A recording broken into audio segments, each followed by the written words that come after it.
contiene una verdad que en esta mañana esperamos con la ayuda del Señor podamos como iglesia también tener y tener unas aplicaciones y que el Señor pueda ministrar y hablar a nuestra vida, a nuestro corazón. La Biblia, ¿verdad?, fue dividida y fue realizada a través de unos cánones.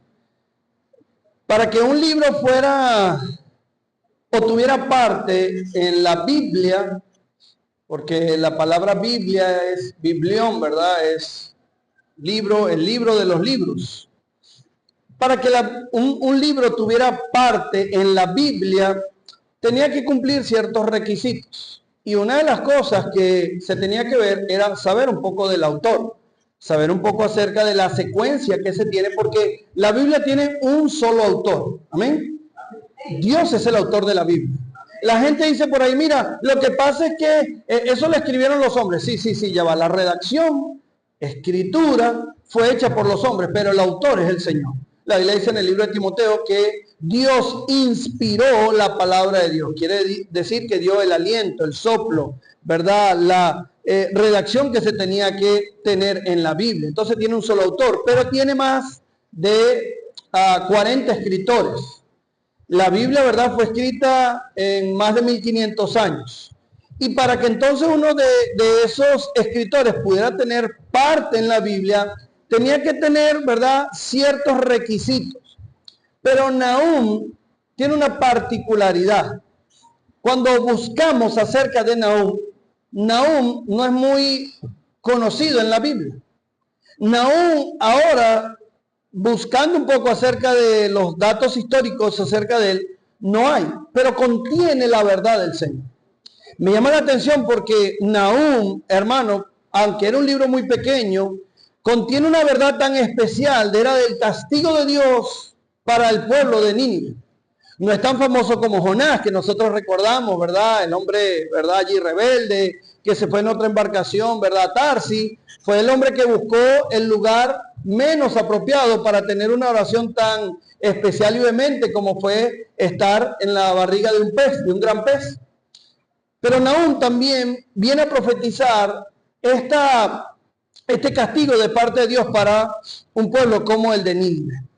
Pero buscando entonces acerca de quién era Nahum, la Biblia nos dice en el versículo número 1, solamente el rasgo que tenemos de él. Versículo número 1 del capítulo número 1. ¿Lo tienen? Profecía sobre Nínive. Libro de la visión de Nahum. ¿Y qué más dice? Eso es todo.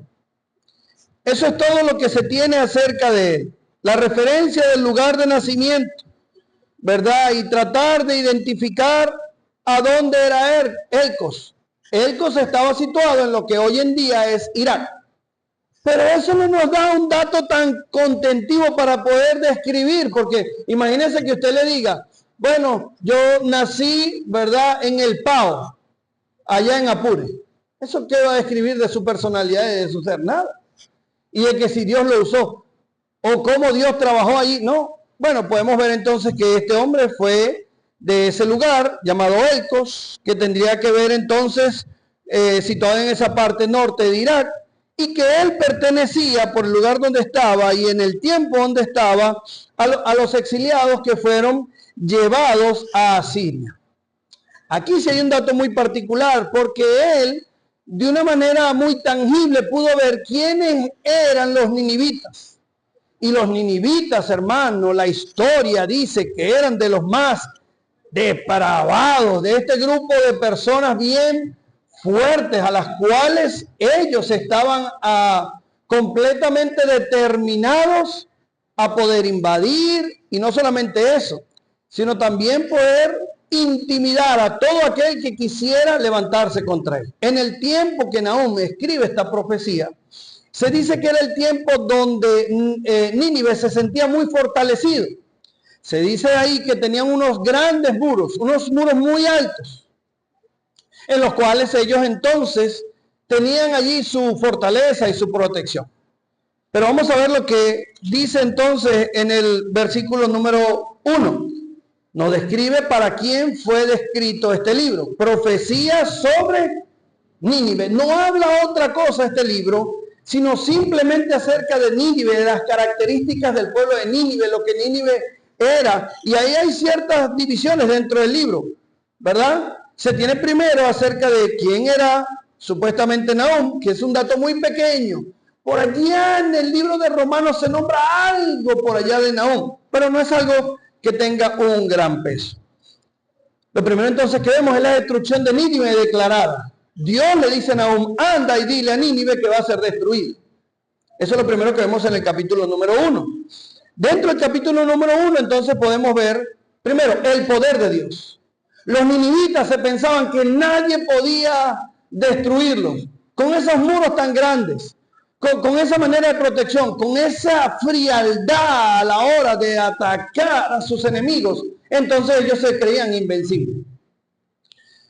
Lo segundo entonces que vamos a ver allí es que el poder de Dios, en que ni siquiera la fortaleza que ellos tuvieran, ni la maldad que había de ellos, los hacía invencibles, porque Dios era mayor. Lo segundo, lo vemos desde el versículo número 9, es una división acerca del libro. Vamos a leer esa pregunta que ellos se hacen en el versículo número 9. Nahum, capítulo 1, versículo número 9. ¿Está ahí, hermano? Tengo que dejar una base sólida para lo que voy a hablar en el capítulo 3 y por eso tengo que más o menos decirle la historia, que usted se ubique, dejar plantado un cimiento allí para que luego en el capítulo 3 veamos lo que Dios quiere hablarnos en esta mañana y sacar el mensaje como tal. Versículo número 9. Mira la pregunta que dice, vamos a repetirlo todo junto, la pregunta solamente. 1, 2 y 3. ¿Qué?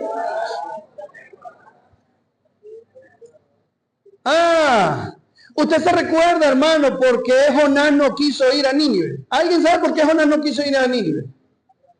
Porque el pasaje era caro. Porque le daba náusea cuando estaba en el barco. ¿Por qué no quería ir Jonás a Nínive? Exactamente. Jonás se pone con Dios y le dice, Dios, ¿sabes por qué yo no quería ir? Porque yo sé que tú eres Dios bueno, y yo sé que tú perdonas la maldad, y yo sé que tú eres un Dios misericordioso, y yo no quería ir porque en mi ira yo quería que tú lo destruyeras. Y yo no quería que fuera. Ellos apelaban a la misericordia de Dios y que le decía, bueno, no hay nada más. Y tenían una cierta contradicción en su posición en lo que representaba Dios, o Jehová en este caso. Entonces, interesante porque el libro de Nahum es descrito por su nombre. No se olvide que los nombres muchas veces tenían que tener un significado como tal. Y Nahum quería decir consuelo o consolación. Algunos le dicen, ¿verdad?, que es como un libro también influenciado por Nehemías, porque le llegan a decir el consuelo de Yahweh, que eran las consonantes que se le escribía, ¿verdad?, a Jehová allí para describir su nombre. Ahora, el consuelo. Ellos dijeron, no va a profetizar. Claro que Dios es amor, que Dios no me va a castigar, que Dios... Ya está entrando usted, ¿verdad? Y entonces, la pregunta del profeta es, ¿qué pensáis contra Jehová? ¿Qué crees tú? Que tú puedes hacer todo lo que se te venga en gana y vivir de la manera que quieras, y Dios entonces simplemente como un abuelo allí que ni siquiera puede ver, que está allí, ¿verdad? Como que, dejando pasar las cosas, ¿te va a perdonar todo? No, pues Dios es un Dios justo. No quería entrar allí, pero ya vamos allí. En el capítulo 2 entonces habla acerca de la destrucción detallada de lo que Dios iba a hacer con el pueblo de Nínive. Capítulo 2 entonces empezamos a ver la manera como Dios dice, bueno, mira, yo voy a hacer esto y esto. ¿Cómo yo te voy a atacar? ¿Cómo va a pasar esta situación? Por la manera de que tú te estás conduciendo. Hermano, cada castigo, cada situación de parte de Dios, Dios obra en justicia. Usted y yo no confiamos en un Dios injusto. Usted y yo no confiamos en un Dios, ¿verdad?, que deja pasar las cosas y después viene airadamente a podernos. No. Usted no confía en un Dios, ¿verdad?, que se hace, y perdón por esta coloquialidad que voy a decir, que se hace loco para dejar que las cosas sucedan. No. Dios actúa de una manera justa. Cada cosa que pasa en nuestra vida, cada cosa que pasa a nuestro alrededor, con nosotros, tiene un peso de justicia de parte del Señor. Y eso es interesante, hermano, porque ahí entonces viene la reflexión, porque muchas veces nosotros cuestionamos las cosas de Dios. ¿Y por qué me pasa esto a mí? ¿Y por qué me pasa esto a mí? ¿Por qué se me acabó el gas cuando no hay? ¿Por qué se me perdió el celular? ¿Por qué me pasa esto? Y pensamos que muchas de las cosas injustas que pasan en nuestra vida, tenemos que, ¿verdad?, acuñársela a Dios. Es que es Dios, es por culpa de Dios. No, hermano. Estamos en un mundo caído. Y lo segundo, estamos viviendo en un cuerpo pecaminoso que tiene el deseo de la pecaminosidad, que tiene el deseo de hacer lo malo, que solamente cuando ya estemos en gloria y nuestro cuerpo se ha transformado, no vamos a tener el deseo de hacer las cosas malas. Entonces hay muchas razones por las cuales a veces pasan cosas injustas, la maldad del mundo. Mira, una vez alguien me dijo, cuando yo estaba predicando ahí bueno, voy a predicarte acerca de Dios. Mira, yo estoy un poquito molesto con Dios. Primera vez que alguien me pasaba así. Y entonces la persona empezó a hablarme acerca de la injusticia que en este mundo pasa. ¿Cómo Dios permite que un depravado pueda violar a un niño y Dios allí mirando simplemente sin poder hacer nada? Yo lo hubiera castigado. Y empezó a hablar de mucha injusticia. Yo le dije, ya va. La Biblia lo que dice es que Dios está pacientemente esperando que todos procedan al arrepentimiento. Dios es un Dios de misericordia. Pero no podemos acuñarle a Dios la acción depravada y malvada del hombre caído como una consecuencia, ¿verdad?, de que Dios está allí. No, hermano, Dios se duele. Pero Dios tiene propósito. Mira lo siguiente entonces, una destrucción detallada en el capítulo número 2. Y después le dice, desde el versículo número 1 del capítulo número 2, ¿cómo va a ser la ciudad atacada? El versículo número 1 dice, subió el destructor contra ti, guarda la fortaleza, vigila el camino, cíñete los lomos, refuerza mucho tu poder. Le está diciendo lo que va a pasar, ¿verdad? Y el versículo número 11, usted puede verlo más adelante. ¿Qué es? ¿Está ahí en el versículo 11? ¿Qué es de la guarida de los leones y de la majada de los cachorros de los leones? Donde se recogía el león y la leona y los cachorros del león, y no había quien los espantase. Y estaba hablando un poco acerca el Señor de una manera irónica. ¿Dónde está tu fortaleza, Nínive? Porque frente a mí tú no tienes esa fortaleza que antes decía. Hermano, el Señor irónicamente está hablando de la Nínive porque usted sabe que el león, ¿verdad?, es categorizado como un animal muy feroz, ¿verdad? ¿Quién se le va a enfrentar a un león? ¿Verdad?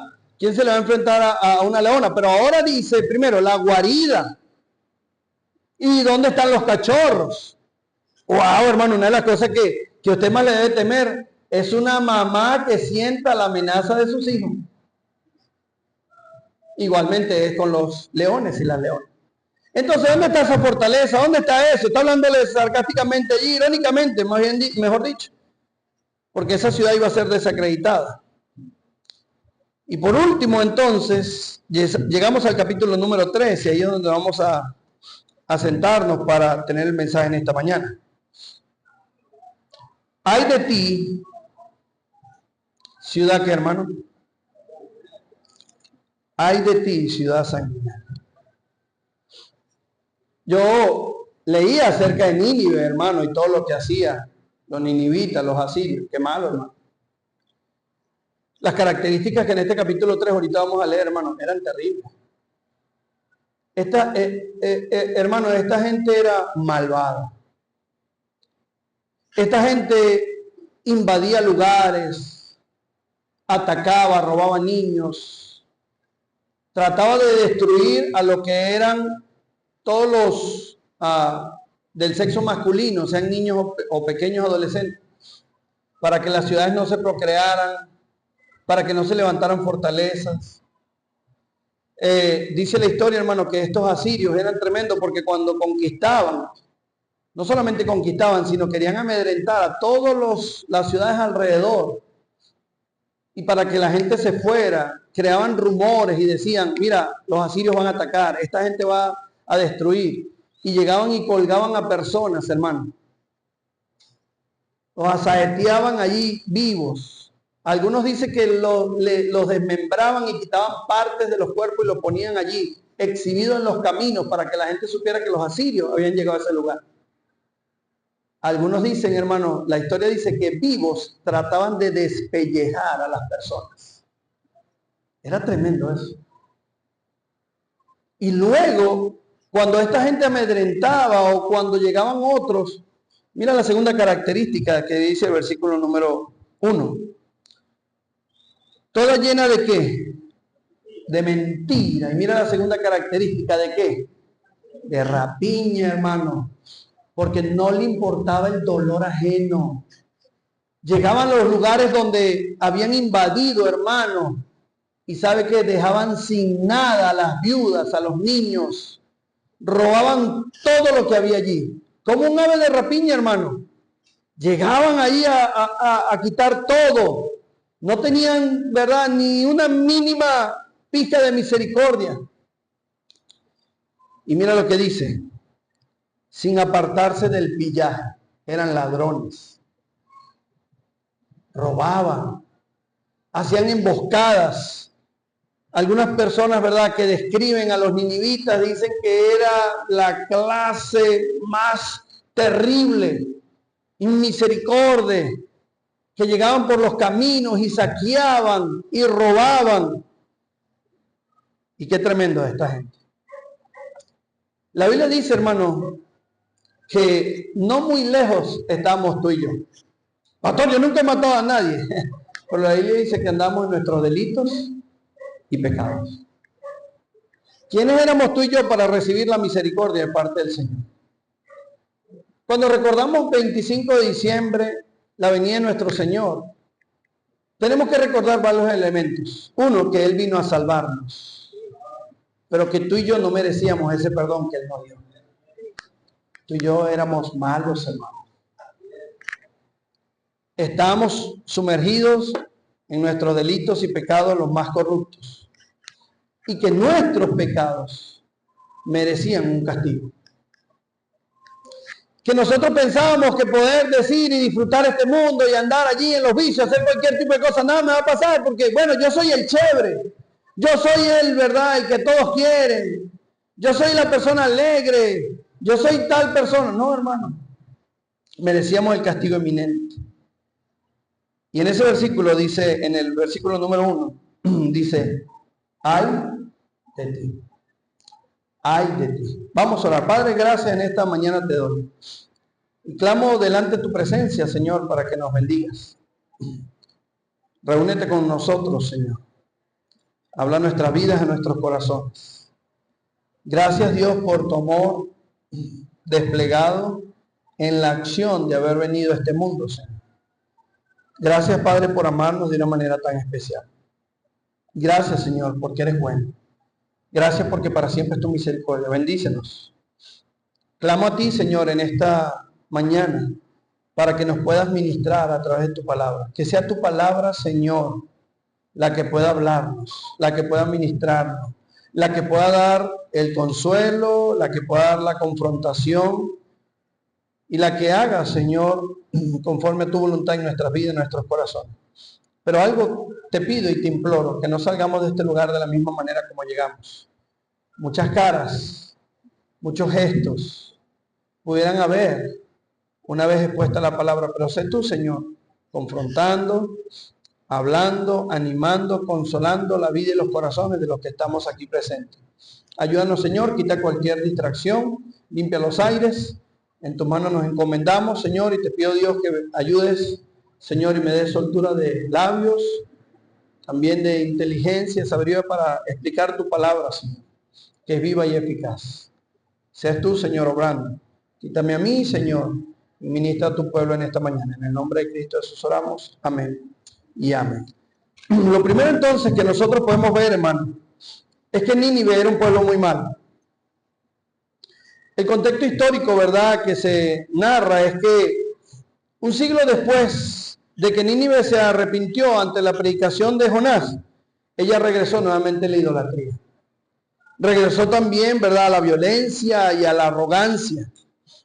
Asiria, como le dije, estaba en la cúspide del poder y Ellos se habían levantado una vez de una derrota que tuvieron en el año 701 con Sennacherib.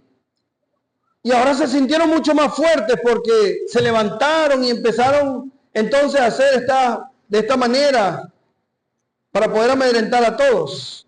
Y volvamos al capítulo número 3, porque vamos a detenernos aquí y tener el mensaje. Lo primero, hermano, hay de ti, ciudad sanguinaria, toda llena de mentira y de rapiña, sin apartarse del pillaje. Primera conclusión, hermano, que tenemos que tener aquí es que el pecado siempre conduce a la ruina. Esta ciudad se creía, hermano, que lo tenía todo. Fortaleza, tenemos ejército, tenemos personas sanguinarias que pueden amedrentar, tenemos ladrones que pueden ir y sustraer, porque una de las características que tenía el pueblo de Nínive, hermano, es que no se sostenía a sí mismo por las labores de siembra, sino que ellos robaban y dependían muchas veces de este tipo de acciones. Entonces el pecado conduce a la ruina. Este 2025, hermano, debemos tener determinación en nuestra vida, decir, ¿qué seré yo en mi condición o mi conducta en relación al pecado? ¿Qué estaré yo ahora determinándome en mi vida para tener ese ataque contra el pecado? Esa lucha contra el pecado, esa lucha contra el mundo, contra la carne, contra el pecado. ¿Qué haré? Porque el pecado siempre conduce a la ruina.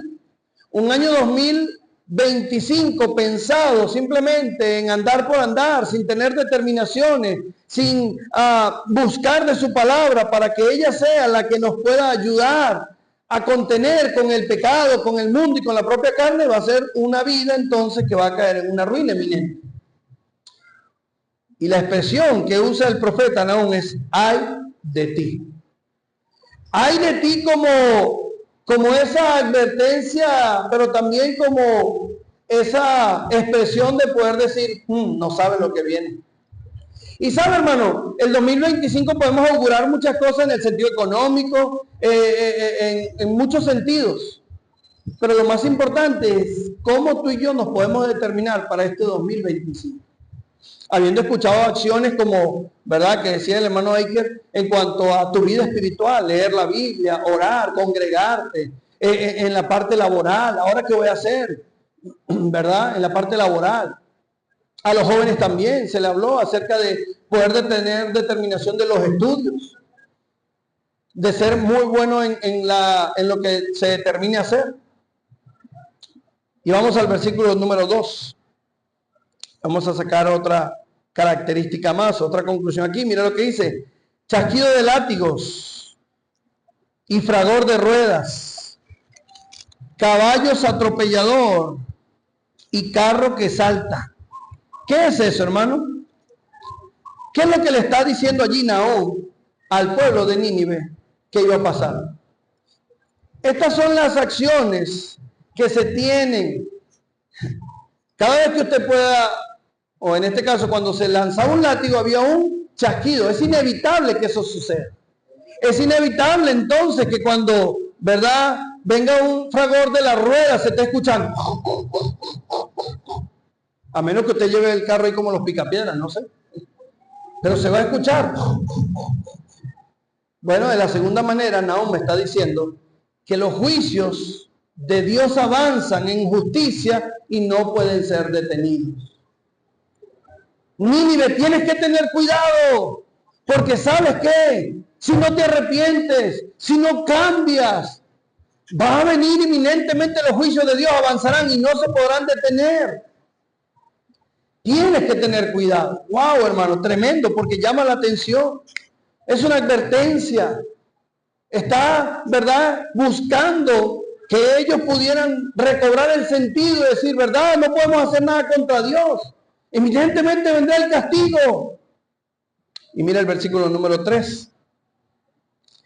Jinete enhiesto, y resplandor de espada, y resplandor de lanza, y multitud de muertos, y multitud de cadáveres, cadáveres sin fin. Y en sus cadáveres, ¿qué dice? ¿Sabe qué? Ninguna acción. Y aquí tomé esto. Dios no pasará por alto la violencia y la opresión de quienes derramen sangre inocente. Ninguna acción, nada, hermano, de lo que tú y yo podamos hacer, Dios lo va a pasar por alto. Por eso tenemos que apelar y clamar a la misericordia de Dios y decirle, Señor, ayúdanos. Mira, me llama mucho la atención cuando leo el libro de Job. ¿Qué decía Job? Job entendió la maldad de cada uno de su familia y él oraba a Dios antes de que sus hijos pecaran y decían, Señor, ten misericordia de mi descendencia, ten misericordia de mis hijos, porque, Señor, tú no vas a pasar por alto. Está apelando a la conciencia de los ninivitas por el capítulo 2 que les dije. ¿Qué piensan ustedes de Dios? ¿Que es un Dios que simplemente tolera y deja pasar las cosas? No, Dios es un Dios justo. Y sabe, hermano, que muchas de las acciones y de las consecuencias por las cuales nosotros vivimos es que la justicia de Dios obra. Nuestra maldad traerá consecuencias, nuestros pecados traerán consecuencias y debemos tener eso siempre sentado. Pastor, ¿cómo es la ley de la siembra y la cosecha? Bueno, todo lo que el hombre cosecha, eso segará. Nosotros pensamos en la vida cristiana que eso no es así. Y Pablo lo refiere y dice, mira, todo lo que el hombre siembra, eso va a cosechar. Pero el hombre quiere sembrar maldad, sembrar pecado y cosechar bienestar y misericordia de parte de Dios. Eso no puede hacer. Pablo está diciendo, si usted siembra papa, usted no puede esperar manzana, usted va a recibir papas. Y en ese campo fértil que es llamada la vida, nosotros hemos sembrado tantas cosas malas que muchas veces tenemos que cosechar esas cosas que un día sembramos. Y por eso tenemos que apelar a la misericordia de Dios. Señor, ayúdanos. Señor, para que esa acción de la cosecha no nos perjudique, sino, Señor, en tu infinita misericordia, ayúdanos, perdónanos. Yo sé que soy muy malo, Señor. Yo sé que he hecho cosas muy malas en mi vida, pero apelo a ti, Señor, ayúdame. Y eso es lo que le está diciendo en el versículo número 3 a los ninivitas. Ustedes son muy malos. Es más, mira la maldad que le dice. Él le describe multitud de muertos, multitud de cadáveres. Mira lo que dice allí, cadáveres sin qué. Esta gente era muy mala. Mataba a diestra y siniestra. Todo lo que se les levantaba o todo lo que para ellos era una amenaza, no dudaban en poder destruirlas y matarlas. Ya sean niños, ya sean mujeres, ya sean jóvenes, ya sean ancianos, no podían detenerse en cuanto a su inminente maldad. Qué tremendo lo que este pueblo hacía. Versículo número 4. A causa de la multitud de las fornicaciones, de la ramera de hermosa gracia, maestras en hechizo, que seducen a las naciones con sus fornicaciones y a los pueblos con sus... ¿Sabe qué hacían ellos, hermanos? Lo que está haciendo la comparación el profeta allí es de las prácticas engañosas y seductoras del mundo. Van a ser expuestas y condenadas por la santidad de Dios. Todas las cosas que nosotros hagamos, hermanos, que pensamos que nadie la está viendo, la Biblia dice que no hay cosa oculta que no haya ser hecho, ¿qué? Manifiesto. Algunas personas dicen, pero ¿qué va a pasar, pastor? ¿Será que en el tribunal el Señor va a exponer alguna de esas cosas? Bueno, puede ser, pero la exposición que hacemos es la actitud que muchas veces tenemos cuando hay pecados ocultos en nuestra vida. ¿Por qué no ando tanto en santidad? ¿Por qué no soy una persona que genera o transpira esa santidad? ¿Qué estás haciendo en oculto? Porque no hay nada oculto que no haya de ser hecho que... Hermano, si estás en una continua condición de pecados ocultos, la acción que va a generar, hermano, no puede ser de santidad y de comunión. Va a exponer lo que muchas veces están haciendo en oculto. Tu cara, tu acción. Hermano, no somos místicos, no somos mágicos, no es que andamos ahí, usted sabe, pero, hermano, eso en cierto aspecto nuestro espíritu lo percibe. Una persona que anda en la carnalidad, nuestro espíritu lo percibe. Esto no es una buena persona. No me transmite esa confianza. Y Dios le está diciendo ahí, ¿sabe qué? Las prácticas engañosas y seductoras del mundo serán expuestas y condenadas por la santidad. Él es un Dios santo y quiere que le sigamos en santidad. Sé santo porque yo soy santo. Determínese este 2025, voy a andar en santidad delante de mi Señor. A veces, hermano, estamos más apelando a la misericordia de Dios simplemente para que pueda barrer mis pecados, echarle tierrita ahí encima. No, hermano, muchas veces la acción de justicia de parte del Señor va a ser el castigo inminente por las acciones que hemos tenido. Debemos apelar a su misericordia. Y mira el versículo número 5. Heme aquí contra ti, dice Jehová de los ejércitos, descubriré tus faldas en tu rostro y mostraré a las naciones tu desnudez y a los reinos que. Y es siguiendo en cuanto a eso, el pecado oculto será inevitablemente expuesto por Dios, trayendo vergüenza y, ¿qué más, hermano? Humillación. Dios traería vergüenza y humillación a este pueblo para que entendieran que de Dios nadie se burla. Hermano, de Dios nadie se burla. Joven que estás aquí, señorita que estás aquí, de Dios nadie se burla. Usted no puede vivir una vida apartada de Dios y decir, pregonar que es alguien que ama a Dios. Porque de Dios nadie se burla. No podemos vivir una hipocresía, hermano, sin que después sea expuesta. Dios va a sacar a la luz muchas cosas. He visto personas, ¿verdad? Muchas veces, no de la iglesia, de otra iglesia, que están haciendo algo y de repente cuando me ven, pastor,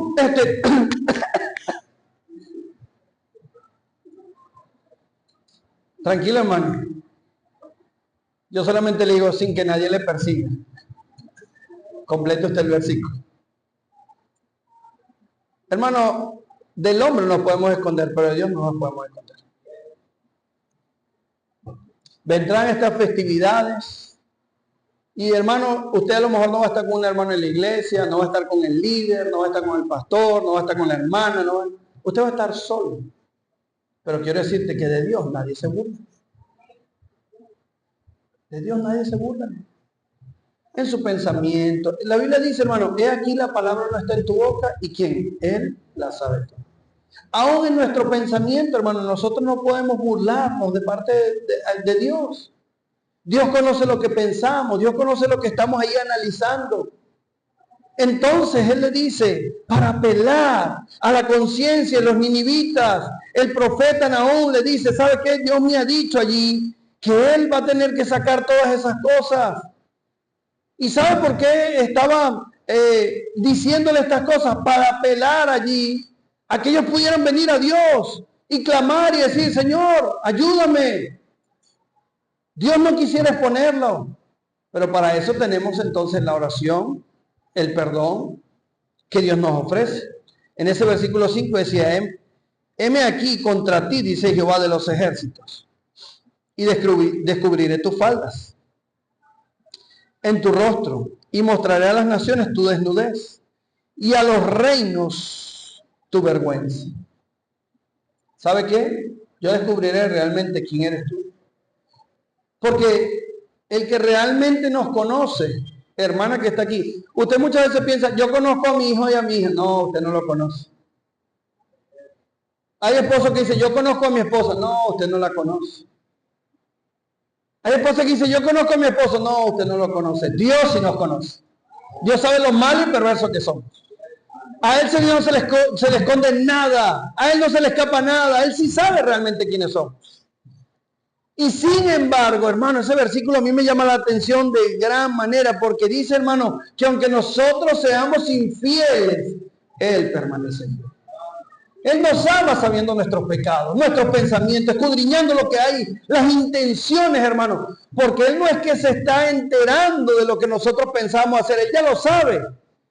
Es más, Él sabe lo que pasó, Él sabe lo que está pasando, Él sabe lo que pasará, Él sabe lo que haremos. Es más, Él sabe hasta las intenciones de las cosas por las cuales pudiéramos hacerlo más adelante. Qué tremendo es el Señor, y con todo eso Él todavía nos ama. Y está diciéndole a los ninivitas, mira, por más maldad que tú puedas tener, por más acciones pecaminosas que puedas hacer, yo quiero que vengas a mí. Pero sabe, hermano, había algo muy particular. Y en estos versículos que ya hemos leído, Dios estaba trabajando y cincelando con algo que a lo mejor a muchos de nosotros todavía Dios necesita cincelarnos, y es el orgullo. Ah, no quieres arrepentirte. Ah, no quieres venir a mí. Pues bueno, voy a mostrarle a los pueblos lo que tú supuestamente dices ser. Hermano, delante de Él estamos desnudos y abiertos. No tenemos nada que ocultarle. Y sin embargo, todavía tratamos nosotros de ocultarle algo. Tratamos nosotros, hermano, y es que no sé, y es que nos excusamos y decimos cosas. No, hermano, vengamos a Él. Yo he dicho mucho eso, ¿verdad? Es como cuando los niños empiezan a jugar el loco escondido, ¿verdad? Qué ingenuos son los pequeños, ¿verdad? Ahí empezamos a jugar. Vamos a jugar loco escondido. Yo voy a contar 1, 2, 3. Ya. Y desde donde están escondidos, sí. Y yo no escucho la voz y dice, ah, está atrás de la puerta. Se escondió en aquel cuarto. Así como usted se ríe y dice, qué ingenuos son los niños. Así nos verá Dios. Tratando nosotros de tapar nuestros pecados y tratar de... Y Dios dice, yo lo sé todo. ¿Ya está listo? Sí. Versículo 6. Y echaré sobre ti inmundicia y te afrentaré y te pondré como qué. Wow. Tremendo, hermano. Nínive quedaría expuesto en público. Y esto le traería vergüenza y humillación. Está apelando, hermano, al orgullo. A veces Dios tiene que hacer cosas muy drásticas para trabajar en nuestro orgullo, hermano. Nuestro orgullo no se derriba fácilmente, hermano. Nuestro orgullo no se quebranta fácilmente. A lo mejor hay situaciones en tu vida que Dios tuvo que hacerte pasar este 2024 para trabajar en tu orgullo. Y lo seguirá haciendo si es necesario. Porque, hermano, el orgullo y la humildad no caminan de la mano en la vida. Usted no puede decir que una persona humilde se anda orgulloso. No caminan en la misma calle y agarrados de la mano. O usted es humilde o usted es orgulloso. La cosa es que si usted es humilde, usted no puede presumir de lo que usted es. Y es más, ni siquiera usted mismo puede hacerse una definición de que usted es humilde porque ya la pierde. Y por eso el Señor dice que necesitamos ser humildes. Pero el orgulloso, hermano, y ahí está el versículo número 6 que dijimos. El orgullo será la causa de la caída. Tenemos que quitar a un lado el orgullo, hermano. Dile al Señor, Señor, ayúdame. ¿Habrá algo de orgullo en mi vida? Y si lo hay, quítalo, Señor. No quiero nada. No quiero ni un poquito de orgullo. ¿Sabe qué, hermano? El hacha con el cual usted derriba el orgullo es muchas veces el perdón y el reconocer que ha fallado. Hermano, hay que lo decir. Padres, esposos, ¿cuánto nos cuesta muchas veces nosotros pedir perdón? Reconocer que hemos fallado. Reconocer que no estamos haciendo bien las cosas. Amor, papi, mami, pero mira. Y ahí orgulloso. No, tranquilo, yo sé. Diríamos como el personaje de Rojo. Todo lo tengo fríamente calculado. ¿No estamos cayendo? No, tranquilo, era para tropezar y ver si yo podía. Nos cuesta reconocer muchas veces esas cosas. Tenemos que tener cuidado, ¿no? Dice en ese versículo número 6, y echaré sobre ti inmundicia, y te afrentaré, y te pondré como estiércol. Wow, hermano. Era para llamarnos la atención. Hay situaciones en nuestra vida que pasarán para llamarnos la atención. Versículo número 7. Todos los que te vieren se apartarán de ti y dirán, Nínive es asolada. ¿Quién se compadecerá de ella? ¿Dónde te buscaré consoladores? Wow, hermano, tremendo.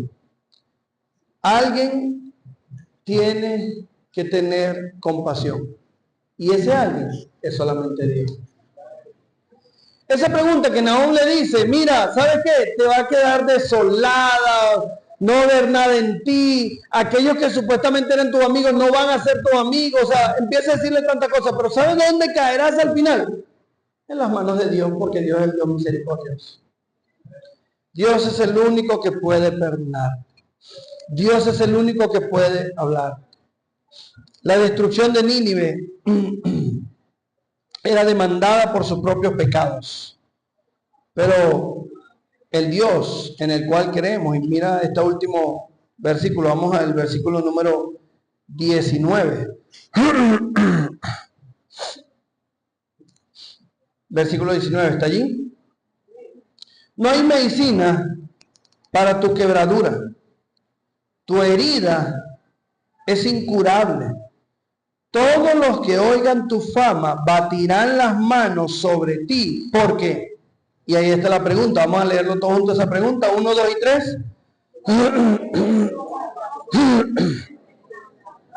Wow. Cuando te vean andando van a batir las manos y decir, híjole, que este era malo. Bastante malo, y baten las manos. Quiero decirte esta mañana, hermano, hay oportunidad en Cristo Jesús. Hay oportunidad. Nahum realmente fue el consuelo de parte de Dios.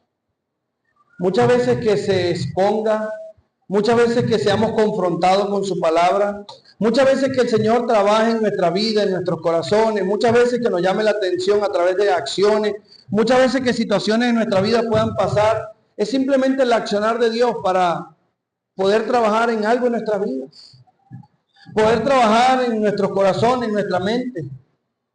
¿Sabe, hermano? Esta destrucción de Nínive era algo necesario, inminente, porque ellos eran una ciudad muy altiva, una gente muy rebelde, muy tremenda. Cuando dice en ese versículo 1, ay de ti. Wow. El profeta le dice, ay de ti, ¿sabes por qué? Porque no te doblegas. Ay de ti porque realmente no apelas al Señor, a su misericordia, sino andas de continuo al mal. Ay de ti, ay de ti, ay de ti. Y el Señor le dice al final allí, ¿quién se compadecerá de ella? Yo me compadeceré. Por eso, hermano, no hay mejor Dios que en el cual nosotros creemos. No hay mejor Dios. No hay mejor. Él te va a consolar, te va a cuidar, te va a ayudar, te va a encaminar. Por eso ven a Él. Ven a Él en arrepentimiento y fe. Y dile, Señor, este 2025 será mejor. Ayúdame, si fui altivo, si fui rebelde, si fui contumaz. Joven que estás aquí, a lo mejor hay acciones que tuviste contra tu padre, contra la misma vida, contra el mismo Dios. Tienes que venir a Él en arrepentimiento y fe y decirle, Señor, perdóname, yo me he cambiado. No puedo seguir allí siendo tan altivo, tan orgulloso. Yo necesito doblegarme.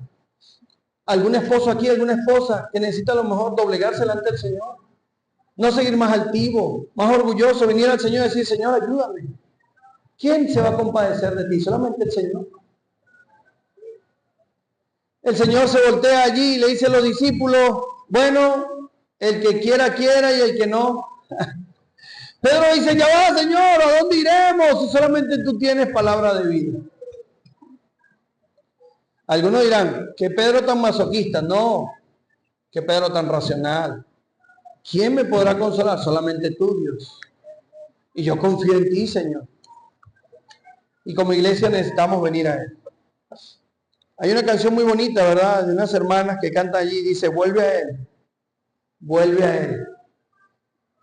Porque, ¿saben lo hermoso del Señor? Que Él se compadece y se conduele en nosotros. Y dice la canción, vuelve a Él, porque si no, Él irá a buscar. Qué tremendo. La historia de la oveja perdida. Algunos dicen que la acción de los pastores era muchas veces, ¿verdad? Cuando la oveja era perdida, dejaba a ellas, la iba a buscar, pero en el camino tenía que enseñarle ciertas cosas. Y para que ella no fuera más rebelde, a veces le quebraba la patica. y la traía al rebaño. Pero ¿sabe para qué le quebraba la patica? Para que ella estuviera siempre cerca del pastor y dependiera más del pastor. Y el pastor, de una manera, ¿verdad?, tan cuidadosa, agarraba esa ovejita, la llevaba a pastear, le tenía los cuidados más preciosos, porque era una ovejita herida. Una ovejita allí con más dependencia de él. Y ese es el amor que Dios tiene para con nosotros. Nos ama, nos cuida, nos fortalece. Que en esta mañana usted pueda recordar estos principios y que usted pueda decir que Dios como tú, Señor. Ayúdame a vivir este 2025 para ti y por ti. Nos pudiéramos cuestionar a Nínive, hermano, de lo sanguinario y lo malo, pero es que así somos nosotros, hermano. Me recuerdo una vez el pastor Clinton, ¿verdad?, y haciendo una exposición de unas clases para matrimonio. Y decía, a veces las esposas que le dicen, mi peluche, mi gordo, mi bello, mi negrito. Y el pastor Clinton, ¿verdad?, decía, si usted simplemente pudiera abrir ese cerebro y ver esos pensamientos por 5 minutos, ese peluche cambiaría. Porque hay maldad en nosotros, hermano. Hay maldad. Pero tenemos que venir a Él. Señor, ayúdame. Señor, cada día. Vamos.